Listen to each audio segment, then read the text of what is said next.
मध्य प्रदेश की राजनीति में अगर कोई नेता अपनी बेबाक बयानबाजी, आक्रामक अंदाज और दमदार संगठन क्षमता के लिए जाना जाता है तो वो है डॉक्टर नरोत्तम मिश्रा। सबसे ऊपर आते हैं, जी हां। लेकिन आज वही नेता भाजपा की उम्मीदों की सूची से बाहर हो गए।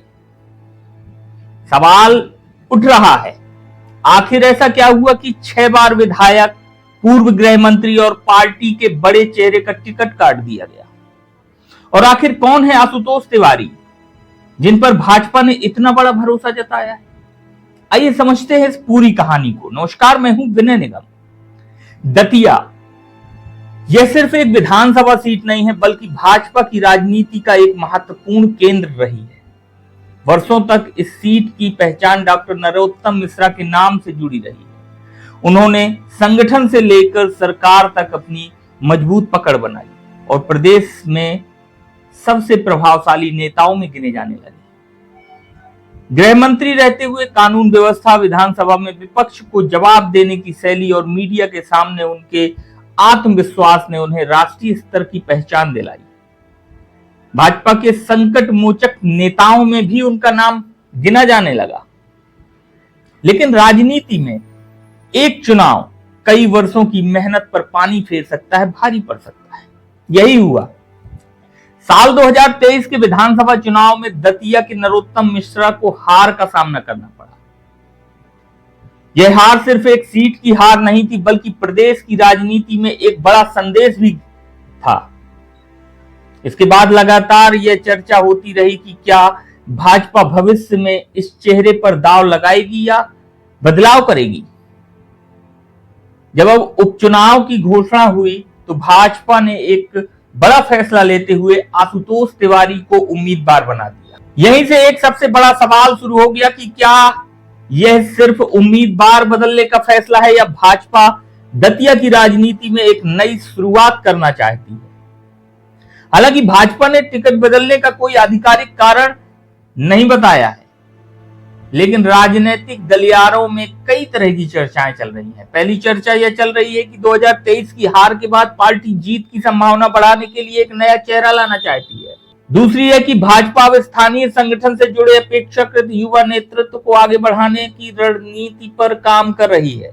तीसरी संभावना यह मानी जा रही है कि पार्टी ने स्थानीय, सामाजिक और राजनीतिक समीकरणों का नया आकलन किया और उसी आधार पर उम्मीदवार बदला गया। लेकिन जब तक पार्टी आधिकारिक रूप से कुछ नहीं कहती, तब तक इन चर्चाओं को अंतिम कारण नहीं माना जा सकता।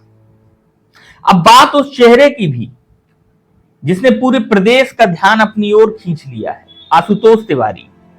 आखिर कौन है ये? आशुतोष तिवारी लंबे समय से भाजपा संगठन और दतिया की स्थानीय राजनीति से जुड़े रहे। पार्टी ने उन्हें ऐसे समय मैदान में उतारा जब विपक्ष इस चुनाव को भाजपा की प्रतिष्ठा से जोड़ कर देख रहा है।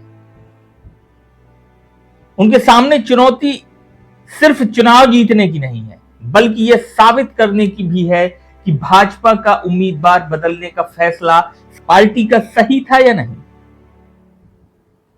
दूसरी तरफ नरोत्तम मिश्रा के समर्थकों में स्वाभाविक रूप से एक सवाल उठ रहा है कि इतने अनुभवी नेता को आखिर एक बार मौका क्यों नहीं मिला है। यही वजह है कि दतिया का यह चुनाव अब सिर्फ एक उपचुनाव नहीं रह गया है। यह भाजपा की रणनीति, नेतृत्व परिवर्तन और भविष्य की राजनीति की दिशा तय करने वाला चुनाव माना जा रहा है। अब सबकी निगाहें जनता पर हैं। क्या जनता नए चेहरे पर भरोसा करेगी या अनुभवी नेतृत्व की कमी महसूस होगी? इस चुनाव का परिणाम केवल एक विधायक नहीं चुनेगा, बल्कि यह भी बताएगा कि राजनीति में अनुभव अधिक महत्वपूर्ण है या बदलाव की रणनीति। आपकी राय क्या है? क्या भाजपा का फैसला सही है या डॉक्टर नरोत्तम मिश्रा को एक और मौका मिलना चाहिए था? अपनी राय कमेंट बॉक्स पर जरूर बताइएगा। अगर आपको यह विश्लेषण पसंद आया हो तो हमारे वीडियो को लाइक करें, हमारे चैनल को फॉलो करें और ऐसी ही राजनीतिक खबरों को देखने के लिए हमसे जुड़े रहें। नमस्कार।